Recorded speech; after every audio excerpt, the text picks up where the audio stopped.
പ്രതികാരദാഹിയായ ഒരു മകൻ്റെ കഥ പറയാം. സ്വന്തം അപ്പൻ്റെ രാഷ്ട്രീയത്തെ എതിർക്കുകയും കൊടിയും വടിയുമായി അതിനെ നേരിടുകയും പിന്നീട് അയാൾക്കെതിരെ നടന്ന സമരത്തിൻ്റെ പേരിൽ രക്തസാക്ഷികളെ ഉണ്ടാക്കി പാട്ടുണ്ടാക്കി അത് മാർക്കറ്റ് ചെയ്യുകയും ചെയ്തൊരു രാഷ്ട്രീയ പ്രസ്ഥാനം.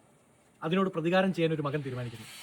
മകൻ മാധ്യമപ്രവർത്തന രംഗത്തൊക്കെ സജീവമായി വളർന്നു വരികയും നേർക്കുനേർ ആ രാഷ്ട്രീയ പ്രസ്ഥാനത്തിനോട് പക വീട്ടുകയല്ല വേണ്ടത് എന്ന് മനസ്സിലാക്കുകയും ചെയ്യുന്നു. അയാളൊരു ട്രോജൻ കുതിരയെപ്പോലെ ആ രാഷ്ട്രീയ പ്രസ്ഥാനത്തിൽ കടന്നുകൂടുന്നു. എവിടെ? സ്വന്തം അപ്പനെ വേട്ടയാടിയ രാഷ്ട്രീയ പ്രസ്ഥാനത്തിൽ.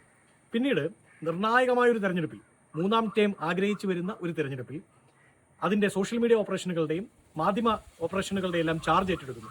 അതിനുശേഷം എങ്ങനെയൊക്കെ ആ രാഷ്ട്രീയ പാർട്ടിയെ അവർക്ക് വേണ്ടി പണിയെടുക്കുന്നുവെന്ന് ബോധ്യപ്പെടുത്തിക്കൊണ്ട് അവരെ കുഴിയിൽ ചാടിക്കാമോ അതെല്ലാം ചെയ്യുന്നു. ഏറ്റവും കൂടുതൽ ആ പ്രസ്ഥാനത്തിൻ്റെ നായകനാണ് വെറുപ്പ് നേരിടുന്നത് എന്ന് മനസ്സിലാക്കി നാടൊട്ടുക്കും മുക്കിനും മൂലയ്ക്കുമെല്ലാം അതേ നായകൻ്റെ ഫോട്ടോ ഉള്ള ഫ്ലെക്സ് വെച്ച് അവരെ കൂടുതൽ കിണറിലേക്ക് തള്ളിയിടുന്നു. ഒടുക്കം 2 വർഷം 2 ടേം 10 വർഷം ഒരുമിച്ച് അടുപ്പിച്ച് ഭരിച്ച ആ രാഷ്ട്രീയ പ്രസ്ഥാനത്തെ എന്നേക്കുമായി ഏറ്റവും കുറഞ്ഞ നമ്പറുകളിലേക്ക് എത്തിച്ച് അയാൾ തൃപ്തി അടയുന്നു. ഒരു മകൻ്റെ പ്രതികാരത്തിൻ്റെ കഥയാണ്. ഏതെങ്കിലും കിണറായോ കിണറേശികളായോ ഈ കഥയ്ക്ക് യാതൊരു ബന്ധവുമില്ല.